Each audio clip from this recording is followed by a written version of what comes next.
All right, welcome. It is the 11th installment of the YFP Fellowship. Today, we are going to be talking about financial independence, retire early, which is the FIRE movement that is out there. So I'm sure some of you have heard about it. I'm sure some of you haven't, and we'll talk all about it. So any questions before we dive in? No. All right. So we're going to cover a whole bunch today. So we'll cover the importance of financial literacy and living an intentional life. What is FIRE? Why someone may want to pursue financial independence, some long-term investing stuff, and then the 4% rule, which is kind of the crux of all this. So if we look at our schedule, we've done a lot, right? So we started meeting back in June, which feels like a year ago at this point, just thanks to 2020. I think time travel is different now. We did the overview.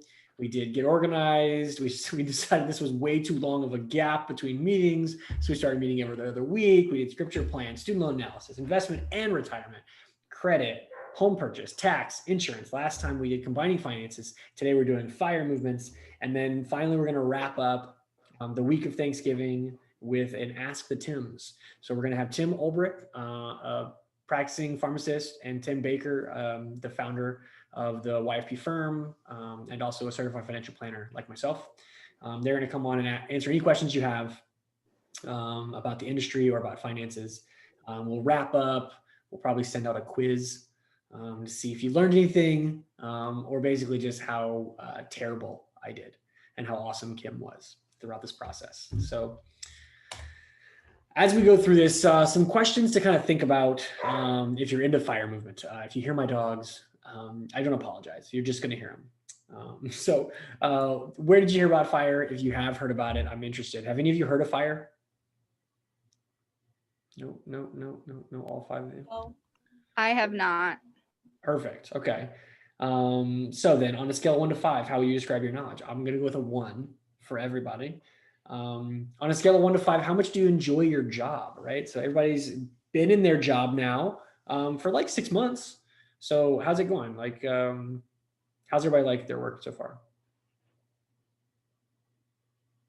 Who wants to be the first one to say, I chose the perfect career or I chose the wrong company? I love it. Okay, cool. Do you have a target age for early retirement? Has anybody thought of retiring early? No. Yes. That was a very quick yes. I have. Both of you. Okay, so what age are you? What is early for you? Because early is really relative. I don't know, like 55, 60 maybe. What about you, Cass? Like 48 to early 50s. There we go. All right. Okay. So and nobody's done anything, but so as anybody listening to the podcast, I'm going to go ahead and say no, since no one really heard of this movement.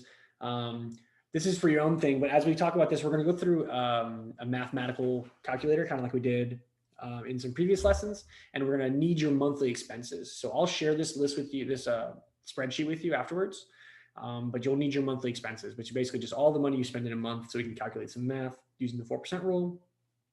And then how much money you make is be important.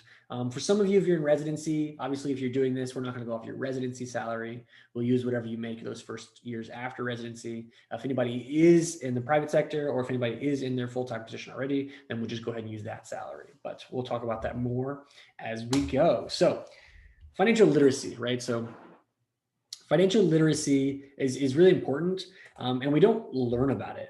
So when we're in school, right, they teach you a lot. We learn in school. You guys have been in school for a long time, no matter what level you're at. So you definitely learn chemistry, you learn calculus, you learn probably some art classes, but things that we don't learn anymore are like personal finance, okay? Choosing a life partner, raising kids are not things that are taught anymore, even though these are things that a lot of people are going to deal with. And these, not so much for the normal person. So we used to have home ec. Home economics was a class back in the day. And it was not just baking, right? It was really learning the economics of a household. And it was learning how to balance a budget. It was learning how to do a lot of these tasks that we're not learning in school anymore because they've been bumped away because we have standardized testing that says you have to have all these other things. So it's really important to kind of find that knowledge, right? So what is financial literacy? Financial literacy is just having a basic knowledge about your budget, savings rate, and net worth, right? So we really want to understand your budget, whether that's income and expenses. We want to know your savings rate, which is how much you keep after all your expenses are paid. We want to be able to track our net worth, and we want to be able to plan for our future, right? That's really a good understanding of financial literacy. And then through that, we can build financial discipline, which is rewarded with freedom, options, and choice down the line.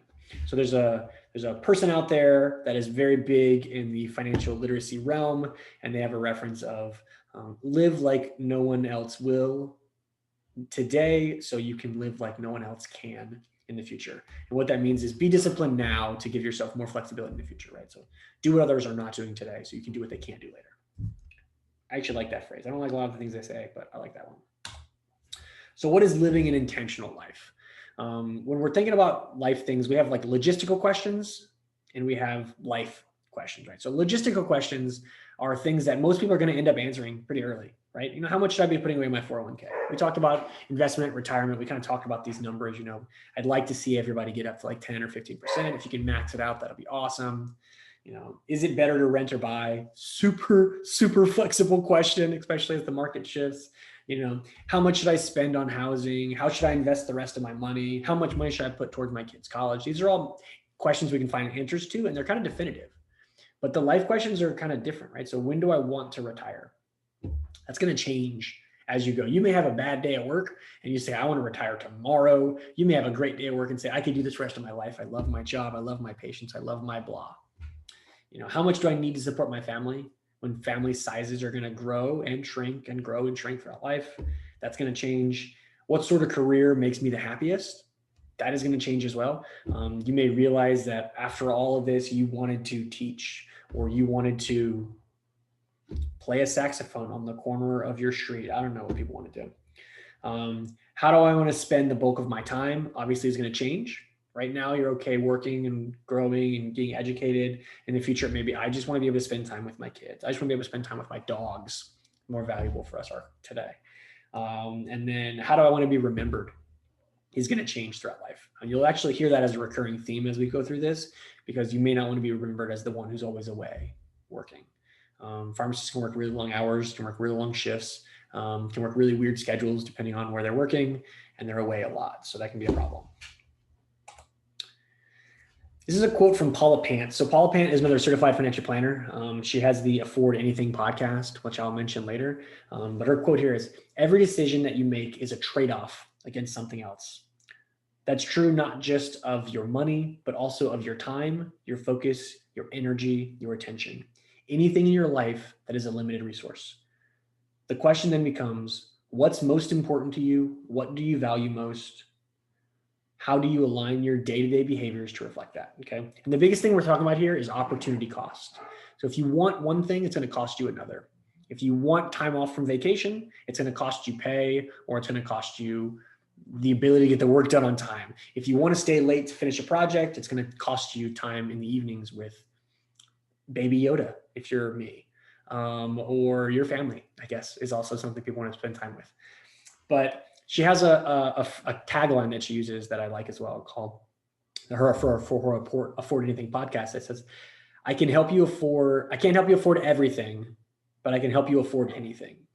And kind of what that kind of states is, nothing is out of reach if you have the right planning, but you're gonna have to give some things up. So I can help you afford anything, but I can't help you afford everything, right? Any questions so far? Probably not. All right. So financial independence, retire early, right? So let's talk about what that is, and what kind of the movement is about, right? So do you enjoy your job?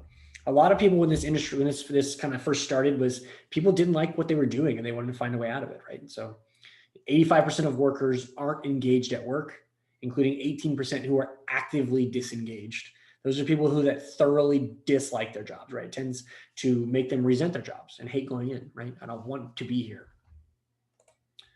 So what is financial independence? Financial independence was the response to that. Basically, I don't want to have to work. Okay, so what do I have to do to get me to a place where my own money and my passive streams of income can wholly replace my traditional standard income sources. Okay. So what's a standard income source? That's your job. That's your 9 to 5, right? If you hate your job, you can quit it if you have become financially independent, right? So 9 to 5, most people have. Most of you have 8 hours. I don't want to say 9 to 5 for most of you, but that daily job. Passive income is one thing we'll use to kind of supplement this. Passive income is income that is not earned with a daily effort. So it doesn't actively take you anything to make it, whether it's investment income, whether it's rental income. That's not quite passive, but any type of money that's coming to you. Maybe some of you can write a book and you're gonna get some money from that. So financial independence is there to allow you to pursue a different career. Maybe if you're more passionate, but it has less pay than your current job. Maybe it allows you to spend more time with your family and friends, or pursue hobbies or travel. Maybe it just gives you peace of mind that says, hey, no matter what happens tomorrow, I know that my basic needs will be met. It also gives you fuck you money. Okay, so fuck you money is super valuable, right? It gives you the ability to walk away from your job anytime you're having a no good, terrible, very bad day. You don't have to be at work. I don't have to work for money. I have money already. Okay, I don't need this job. I choose this job. A lot of people believe that when they get fuck you money, it gives them this empowerment that I can walk away at any time and I can really show my boss that I don't have to be there. But for the most part, when I've seen people reach that goal, they enjoy work more because now they don't have to be there. Now they know they're choosing to be there, and they're going to not take those extra duties just because it's going to make them look good for that next promotion. They're only there because they want to be there.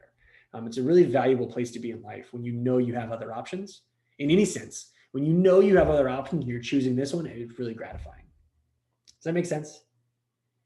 Anybody got questions about fuck you money? No? All right, cool. I think that might be one of the last times I curse tonight. All right, so what's the difference between financial independence and traditional finance from a path, right? So we've been talking about finance this whole time and we've learned a lot about it. So what are the kind of big differences here, right? So with traditional finances, people are working 9 to 5, maybe they have some side income. We talk about a savings rate of somewhere between 5 and 20%. Talk about zero-based budgeting, where we're saving for particular goals and we're putting money aside for particular things. Probably going to work for like 35 to 55 years, depending on when you want to retire. That retirement age is generally in that 60 to 65 because that's what people say you're supposed to retire then. Retirement definition is up to you, but something like travel, golf, happy hour, whatever you want to do. And investment styles, there's a bunch of different ones, right? If you're going the F.I.R.E route, financial independence, there's going to be some changes there, right? Because you're trying to achieve financial independence sooner than you would otherwise. So you're still working that 9 to 5. You probably have some kind of side hustle or some type of other passive income coming in. Instead of just trying to save between 5 and 20%, we're talking this more than 20. Okay.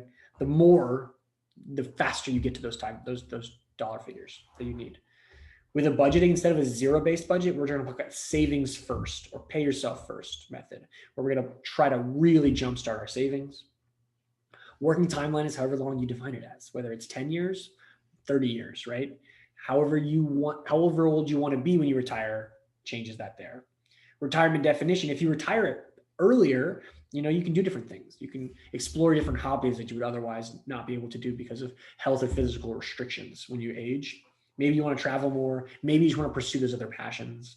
Maybe you just want to piddle around and not do anything.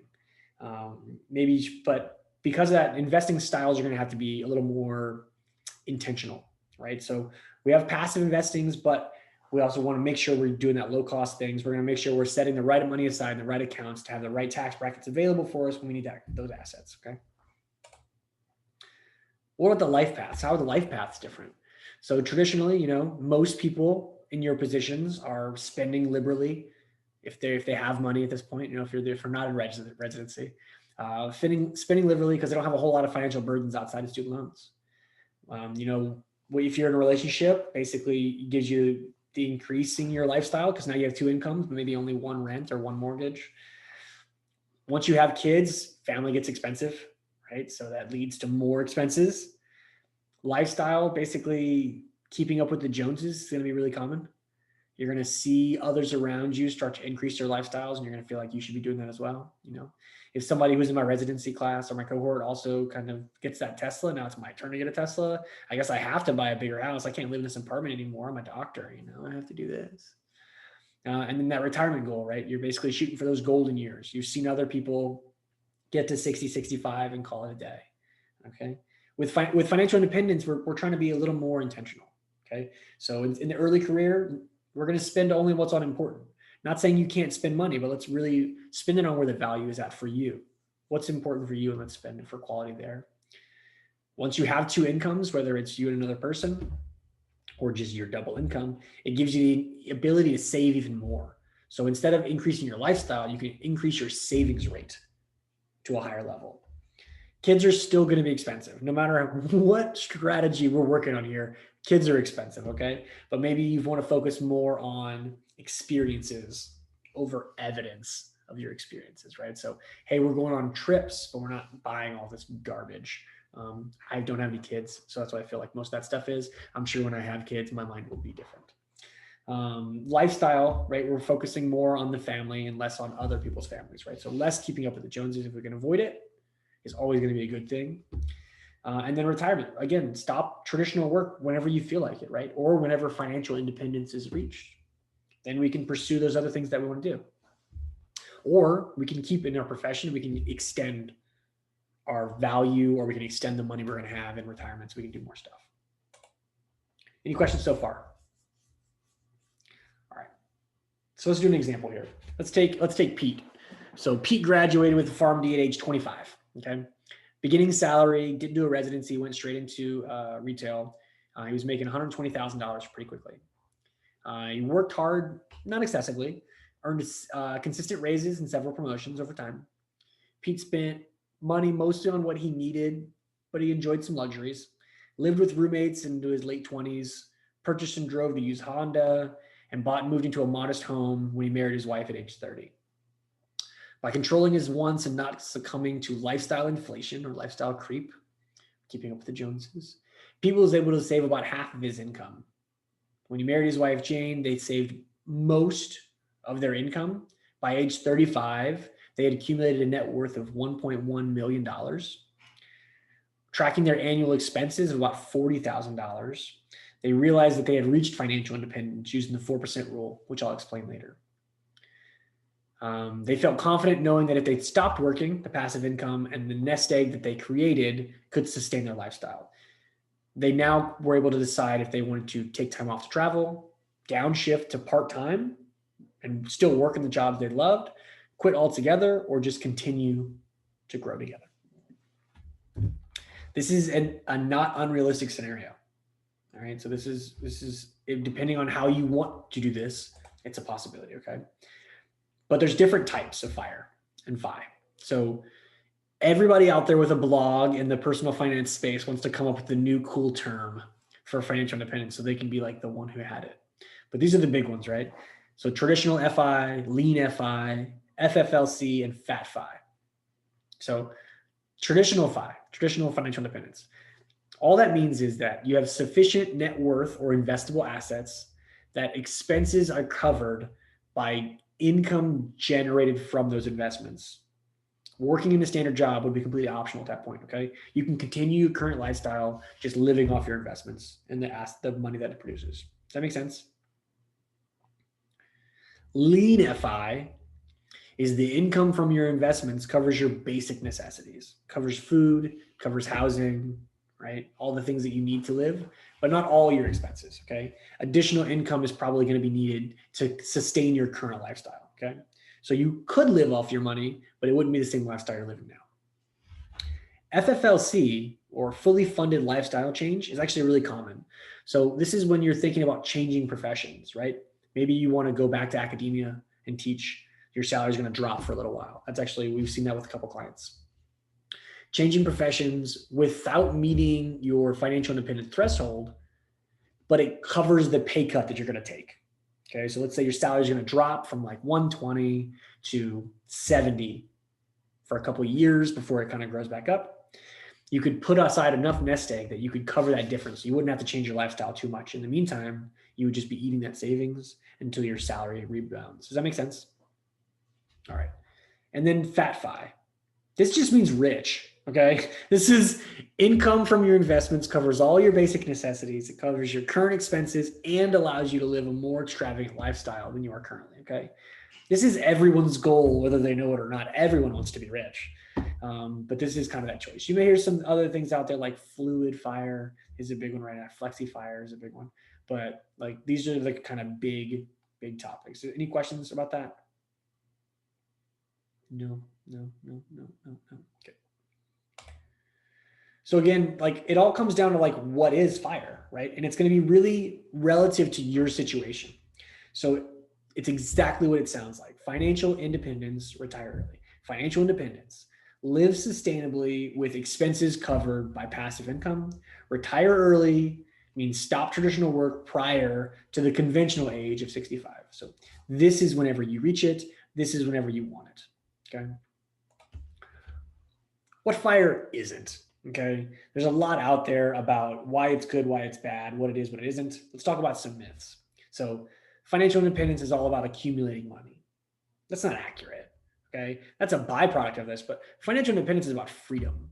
It's about not having to worry about making money in the future because you have money. So it's not about accumulation. It's about progress towards your goals. It's about pursuing your passions. Okay. Another myth. A typical FIRE retirement equates to lounging, watching TV, and taking vacations. Really similar to that is once you retire, doing absolutely nothing will make you happier. This is total garbage. Anybody that has the financial discipline to reach these goals and retire early is not going to be satisfied with just laying around and watching TV after a while. Don't get me wrong, that would be totally chill for a bit. And then you'd be really bored. And you'd be like, I need to get up and do something. I'm used to working really hard for a long time now. I got to get back to doing something. And doing nothing, it makes you feel like nothing after a certain point. I can speak directly from personal experience on that. If you're not doing anything for a while, or what you perceive, if you're not doing anything important for a while, it really starts to drain on you. Another one out here is, FIRE is about spending very little and being as cheap as possible. So now that you're aware of the FIRE movement, you'll probably come across some places where they're saying, oh, I have a family of 4 and we live off $28,000 a year, which is possible. We've all lived off less than that, whether it was when you're in school or maybe even right now. But that's not something you want to do. That's not something I strive to live off $28,000 a year. I want to live off like 200 grand a year. Okay. I want to be fat FIRE. I want to be rich. So I can live as cheap as possible to reach those goals, but I don't want to have that be the goal for the rest of my life, is to live as cheap as possible. So that's not normal. Any questions? Nope. All right. So why? Why do people care? Why do people want to pursue this? Is it right for you? So it's really about figuring out your values. Okay. So questions to ask yourself. How do you want to spend the majority of your time? I'm kind of repeating some things we heard earlier there. Okay. Is it working? Is it with family? Is it playing your ukulele on YouTube? I don't know your life. What kind of relationships do you want with your friends and family? I'm sure everyone on this call has missed dinners, has missed birthday parties because they had to go to work or they were in school and they had a paper due, right? At a certain point, you wish you just had the time to do the things that you want to do. Part of that is being financially independent. What kind of career do you want? Do you strive to be the CEO of your hospital or your company at some point? Or do you really just want to be like a director of the pharmacy and then call it a day? Is that where does your goal end? How do you want to be remembered? Again, that was a big one that we talked about earlier. Am I the one that's always around? Right? Am I the one that's always away? Am I the one that's the hardest worker, or the one who's always present for events? And then is it worth it to have a stressful, demanding career to make money to finance a certain lifestyle? Maybe. I know people that the answer to that question is definitely yes. I would work all these hours if I could just get that boat, and then I could take the boat out. Other people, it's no. I would work less and make less if I could, but I have to. I wish I could get out of this. I wish I could just live a different lifestyle. It's really going to be up to you, and it's going to change as you go through life, as your situation changes, as your family changes. Maybe something's not worth it anymore. It's worth it now to pursue a career. That's not it. In the future, maybe it becomes an idea that you need to be more stressful because you have to support people. Who knows? But always ask yourself these questions as you're going through life and making sure that you're living your values. Be wary of the hedonic treadmill. Okay. I don't think this is a problem for most people in this fellowship. But purchasing items can be that trigger for some people to get that little high, right? Basically always buying that next thing makes them feel better. And then, I mean, for a heroin reference, then they're just going to be chasing the dragon. You're just trying to get that high again. And when it comes to money, as your income is going to grow, your expenses are going to grow to meet that income. That's just a natural thing that happens through life. We want to make sure that we're not chasing a wheel and we're not following to the end of the world and just keep buying things. So it's not going to come. It's not going to bring that happiness, right? Top 5 regrets of dying. A life transformed by dearly departed. Carol, have you read this before? Have you seen this? My church did this as a book group like 2 months ago. Really? Yeah. Perfect. So I didn't get to read it, but that's why I thought it was funny you brought it up. Yeah, so this was by Bronnie Ware, and she basically was talking to people in hospice care and people who were on death's door, and basically saying what were their biggest regrets. To take away, you had this full life, you're at the end of it. Kind of, what are your biggest takeaways for people who are younger? I wish I had the courage to live a life true to myself, not the life others expected of me. That's huge. Okay, whether you're feeling that now or not, it's something that's definitely going to happen throughout your life. If you never feel that a day in your life, then I applaud you for being that original. But for most people, that's not the case. And I hear this in client meetings a lot is, I'm doing this because I feel like I'm supposed to, or I'm going for that next raise because I feel like I'm obligated to do it, or I need to do it, as opposed to really living the life that's true to you. So again, asking yourself those values is really important. And I wish I hadn't worked so hard. A lot of times, some of us feel like we're not working hard enough. We see other people around us that look like they're working hard. I'm like, I'm not doing as much as I should be. People looking back say, I wish they hadn't worked so hard. So maybe it's a refresher to say, you know what? I'm doing all right. I'm taking care of me. Maybe I don't need that extra, whatever it is. I don't need those extra hours. I don't need that extra shift. I don't need that extra time. I wish I had the courage to express my feelings, right? Just kind of, again, about being honest with yourself and being honest with others. I wish I had stayed in touch with my friends. That's a big one. Thanksgiving's coming up, whether or not you live near home, if anyone's traveling home, obviously it's COVID, so who's doing what? But when I go home for Thanksgiving, I get to see people from high school back in Texas. I think I talked to like 3 of them still. And then I look at somebody like my wife, who I joke about this all the time, who literally plays Dungeons and Dragons with people from like elementary school still. Like, I don't know how you stay in touch with people that long, but she's done a great job at it. So I kind of wish I would have done that too. And then I wish I had let myself be happier. In the military, there's a phrase called accept the suck, which is just like learn to accept the shitty stuff in life. I wasn't done cursing, I guess. And I've actually come to find out that pharmacists have a similar mentality. Like sometimes you just accept the suck and you just realize that things are not going to be perfect and you deal with it because of other people have already been through this, or there's a light at the end of the tunnel or something. But a lot of times we just need to let ourselves be happier and not accept that suck, right? I'm sure the book takeaway at the church was just like that. I'm sure they said it the same way as I did. So, all right. Has anybody heard of this study that increasing your salary above $75,000 to $100,000 has a minimal impact on your happiness? Basically, like you're not going to be happier if you make more money. Anybody heard that? No? Well, hey, there's a study out there. I have. You have? Okay, cool. There's a study out there that says this is kind of like the happiest zone. And obviously this is going to be very different depending on your family size, your situation, your location.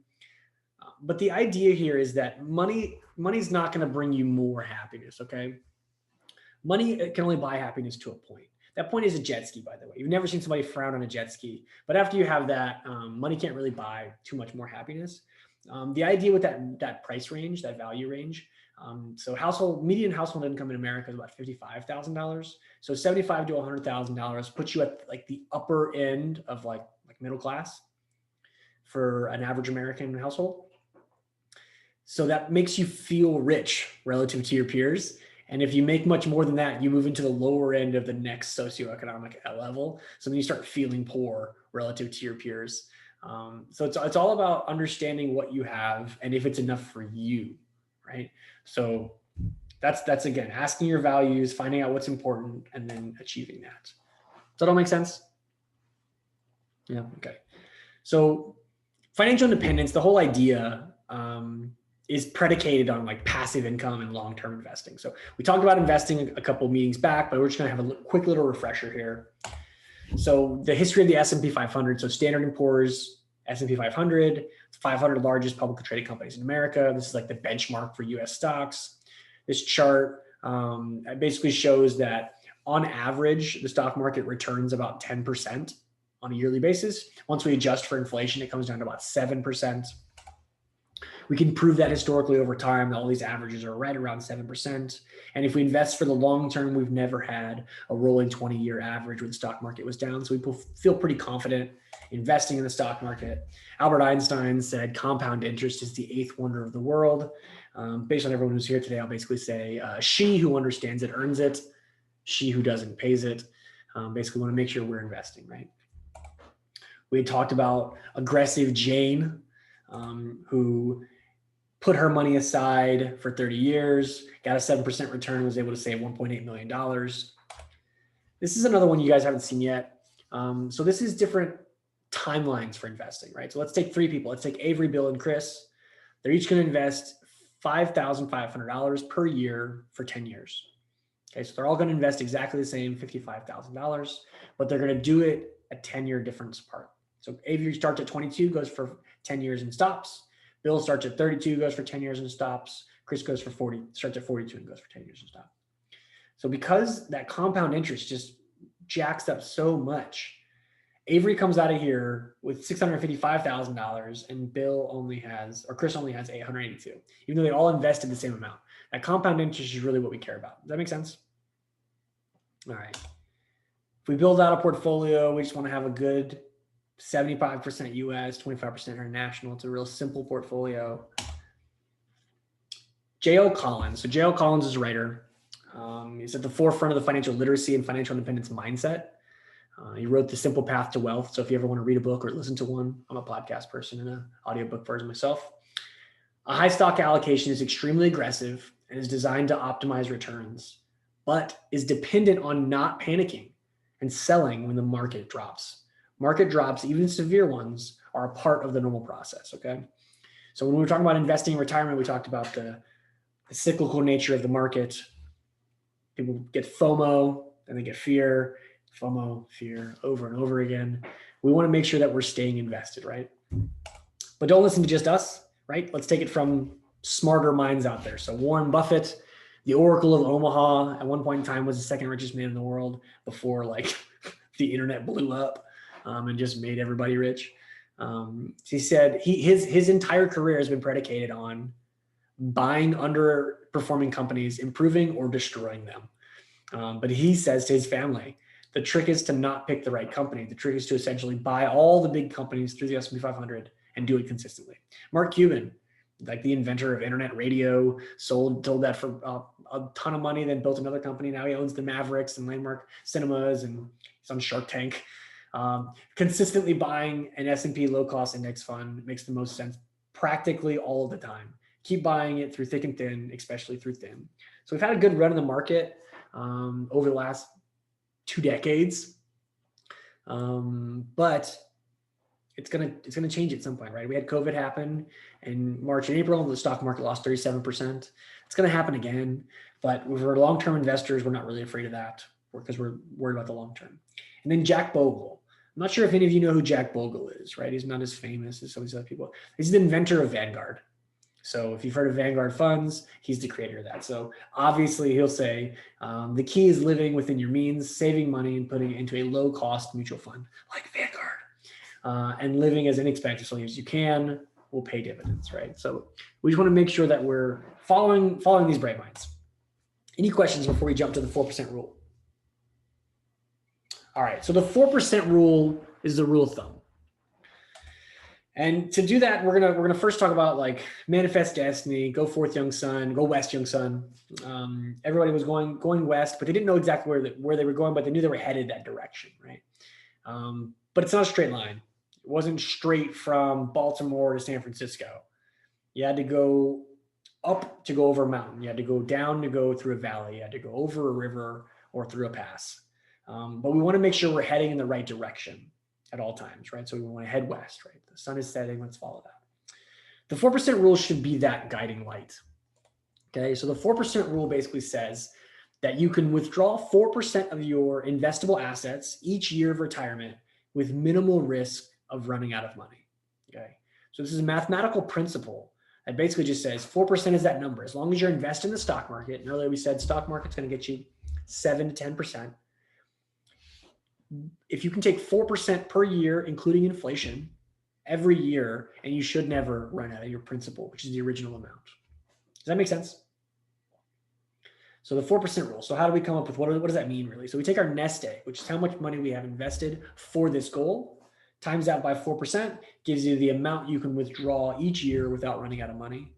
And we get to adjust for inflation. Okay, so if we had $1 million in our nest egg, 4% would say I can take $40,000 per year out of that, and I'd be fine going forward. Well, that doesn't mean fine if I have $1 million already, but let me work backwards, right? So what's the opposite or the inverse of that equation? Let's take our monthly expenses, multiply by 12, gives me my annual expenses. We'll take those annual expenses, multiply by 25, the opposite of 4%, and that'll tell me what that North Star of a nest egg is. So what's that number I need to shoot for, okay? So my current nest egg plus my savings rate with an investment return can give me a way to reach that future nest egg or that North Star number. Does that make sense? So let's say I wanted my annual expenses to be like $200,000. Like I said earlier, I times that by 25 and it says I need $5 million to withdraw 200,000 every year. Does that make sense? All right. So we'll do a math calculation here in a minute. There are some limitations to this, okay? This isn't a perfect equation, it's just math. Sequence of return is a problem. So we haven't talked about sequence of return risk yet. Sequence of return says, okay, I understand the average I'm gonna receive is 7 to 10% probably based on historical data. But when you do that is actually important, right? If you started investing in 2009, cool. You've been up ever since, right? That was at the bottom of the crash.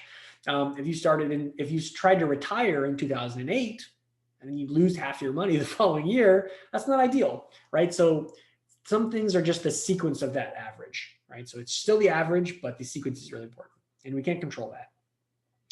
Also, some people argue that the stock market valuation is extremely high right now, meaning we may not receive the historical returns that we've had based on where we're at. Changing environment regulations. So we can only make projections based on the data that we have. So as you can see, presidents come and go, Congress comes and goes, the Senate comes and goes, regulations, tax law, everything changes. We can only make these assumptions based off the data that we have, and they may change in the future. Okay. Also, the 4% rule is proven by Nobel laureates, okay? But they proved it based on a 30-year retirement. So their math says you can take 4% of your investable assets for the next 30 years and you'd be fine. They had to put a number at the end of that, right? It had to be a timeline, a definite time. Does that hold in perpetuity? If I want to retire at 30 and I'm going to live to 100, can it work for 70 years? Well, the math says it should, but I'm not a Nobel laureate, so you shouldn't take my exact word for it. They built it off a 30-year timeline, so we want to actually be cognizant of that. Changing personal circumstances. So when we mess with these numbers in a minute, it's going to take what our current salary is and what our current expenses are. Both of those numbers are going to change in the future. So our salary ideally will go up. Our expenses will probably go up as well. So we're making projections with inflation built into there, but some of those things are not going to be the case. It maybe we stop working for a little while because we got a new dog we want to take care of, or maybe we increase the size of our family so our expenses increase. That's going to be an issue. And then additional sources of income. Again, that same calculation we're going to have is going to be based on today's data. So if you have new sources of income in the future, like, I don't know, Emily, you write a young adult novel and it goes crazy and it has film rights, then you'll have additional sources of income. And then this math won't be as meaningful. Or anything can happen. Lindsay, maybe you end up with a bunch of real estate property. And that's where your money's going to come from. But that's not going to be factored into the math we're going to see. So we're going to use it as a guideline to give us a goalpost to aim for, right? I need that West Coast. I need to know that there's something out there that I can target. Otherwise, I'm just kind of aimlessly walking across the continent. Does that make sense? And Carol, I really appreciate the head shake since you're the only person I can see. So if you could just keep doing those, that'd be great. Thanks. All right, so a couple of resources before we go to the spreadsheet. So if you want to learn more about this kind of world, we have Mr. Money Mustache. So Mr. Money Mustache is one of the big voices in the blogosphere about that. So you can just Google Mr. Money Mustache. He's got a great mustache, as you can assume. Choose F.I.R.E, choose financial independence, choose F.I.R.E.com. Early Retirement Now is a good blog. And then the Investing Stock series is through that Jail Collins, that writer I mentioned. If you want to listen to podcasts, obviously we have the YFP podcast. That's a good one. We have the Paula Pant Afford Anything podcast is great. And then Choose FI has a podcast as well. Wait, there's books out there. There's Playing with Fire by Scott Rickens. There's also a movie about that. There's The Simple Path to Wealth by J.O. Collins. And there's I Will Teach You to Be Rich by Ramit Sethi. That's a great book. YFP also has a book coming out for financial independence for retire early. I'm not sure the release date. Kim, do you know the release date of that? No? She doesn't. I think the 20th. What? The 20th. Of this month? Yeah. Are you eating? Yes. All right. The 20th of this month, apparently, there's a book coming out from our team. All right. So let's talk about the spreadsheet. Let's look at some real numbers here. Let's run some math. Okay. So does anybody want to be an example, or do you want me to run off of kind of generic numbers here? No. Come to random numbers. You want to, what'd you say? Let's just do a random numbers. Random. Okay. So let's take basically that person I created, that aggressive Jane, right? So $120,000 salary. Let's say there's no bonuses, right? There's probably going to be bonuses depending on where you work. No stock comp because you didn't work at like CVS or something like that. No rental income because we don't have any homes yet. No side hustle because nobody's doing a side hustle really yet. And no other sources of income. So let's just say, boom, straight salary, $120,000 a year. Well, we got to pay taxes, right? So we have money coming out for federal taxes. We got FICA taxes, which is basically our W-2 employer paying stuff for us. We have state taxes depending on where you live and local taxes depending on where you live. So this example is from Baltimore, where Tim Baker lives. So we use Baltimore, Maryland. So basically going to pay about $38,000 in taxes, which is a lot. So that basically says our income after taxes. So 120 minus that gives us about 81,600. So about $81,600 of income after taxes. Well, then, okay, we have our monthly spending. So how much do you spend in a month? So find out your numbers, what's sustainable, what's realistic. So in this example, we're gonna use $5,000, right? So we're living a pretty good life. That's got student loan payments we're paying, we're renting, or we're paying a mortgage. We got other stuff, we're living pretty good. So that means we're spending $60,000 a year, actual spending, not taxes, this is actual spending. So that gives us $21,661 left over. So that's our savings. That's what we didn't spend at the end of the month or at the end of the year. So that means we're saving about 18% of our salary. Okay, let's go from there. Let's see what we can do with that then. So let's take that assumed growth rate. So we talked about the stock market giving you about 7 to 10% historical average. So let's be conservative. Let's say six and some change, right? Let's say our income is going to increase every year. So we get inflation is 2.6%. So let's say we're going to get a 3% increase in our salary. So we'll just outpace inflation. Let's say I want to live the same lifestyle I'm living now.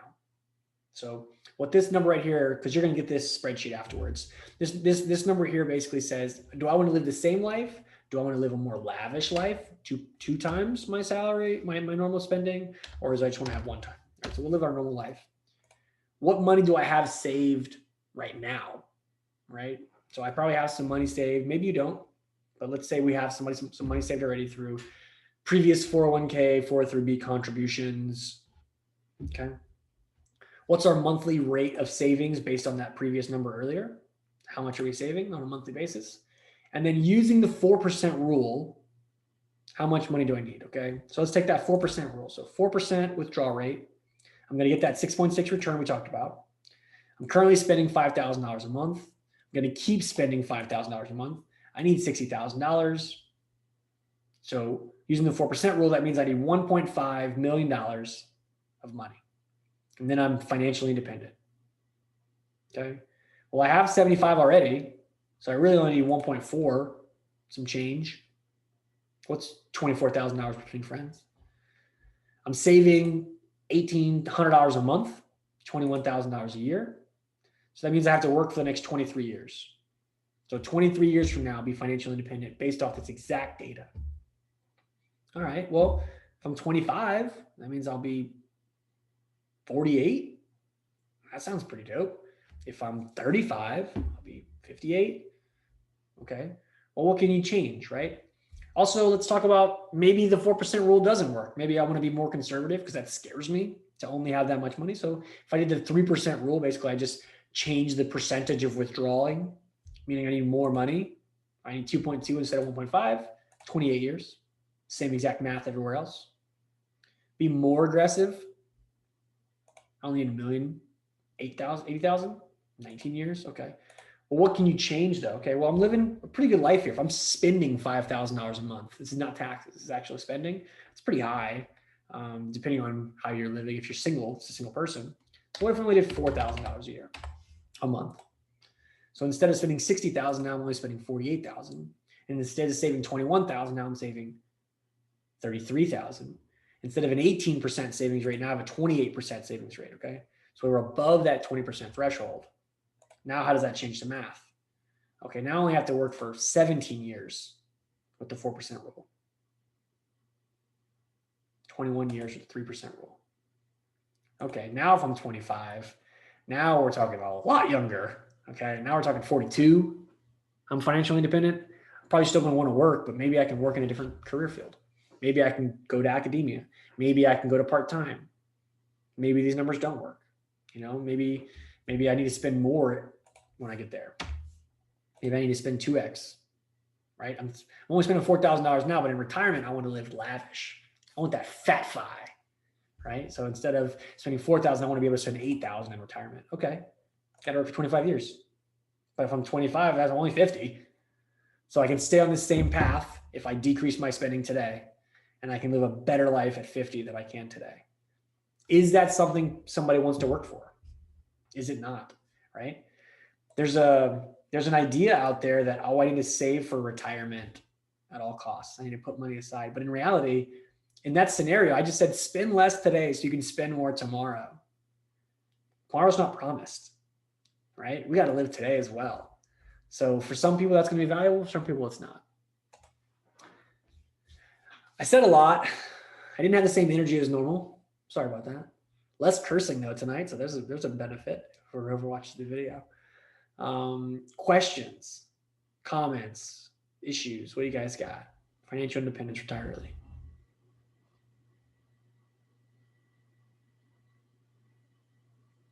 Kim, you got any questions? Nope. I am gonna read that book though that Joe Baker's coming out with, so I'll be able to tell you more about it. Perfect.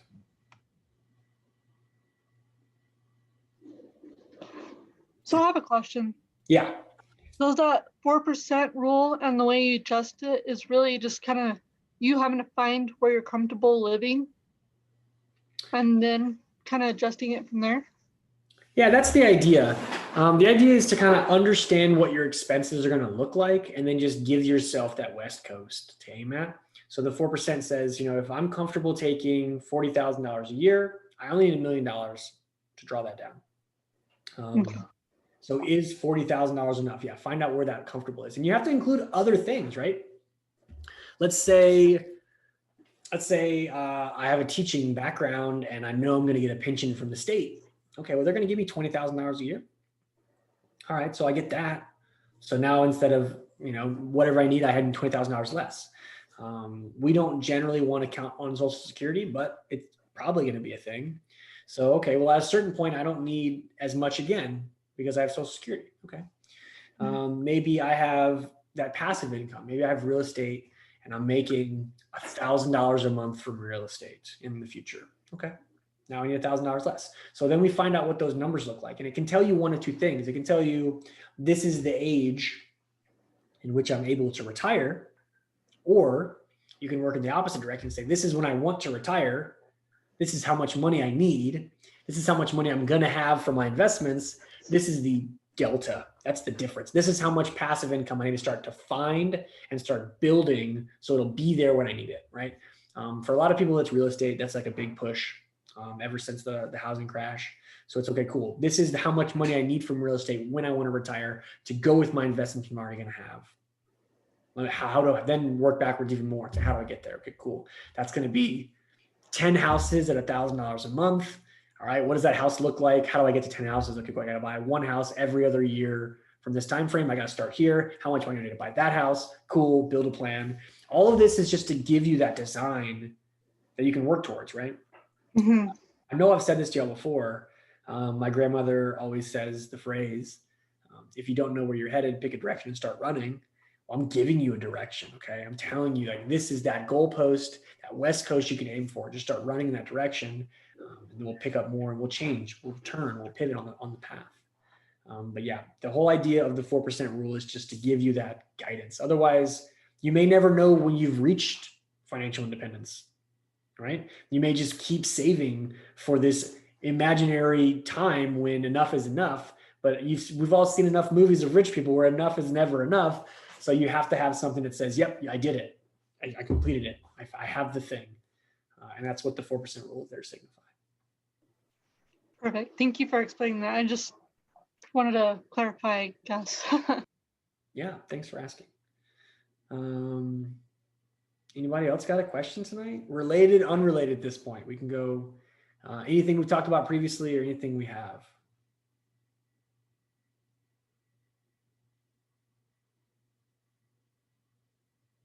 No? Anybody want to talk about election results? No? All right. So we've done financial independence, retire early. For everybody in the video, this is our last education piece, right? So this is our last conversation with a guided talk. The next meeting is going to be Monday, November 23rd at 8 p.m. Eastern. We're going to have Tim Baker and Tim Olbrich as of today, unless something changes. This is the week of Thanksgiving. If we can get as many people in that meeting as possible, it'll be more valuable, right? This is a chance for you to ask questions from another practicing pharmacist who has started a business, who has this side income, who has this other goals, who's in academia, who's teaching, who's grown a family. And Tim Baker is also cool. A certified financial planner who's built a company from scratch, grown it into the behemoth that we see before us, working with a lot of people in your similar situations that can use a lot of the information that they've learned to share that. So any other questions, comments, concerns tonight? No? All right, well, then that's all I have for you. So go forth and prosper. Hopefully I'll see you all and everyone else who's missed these presentations because they're busy in 2 weeks. If you have any questions, you can submit them in the Mighty Networks page after this. We'll share the slide deck, the video, and the Excel sheet, to the Google Sheet to work off that financial independence calculator. Y'all have a nice night.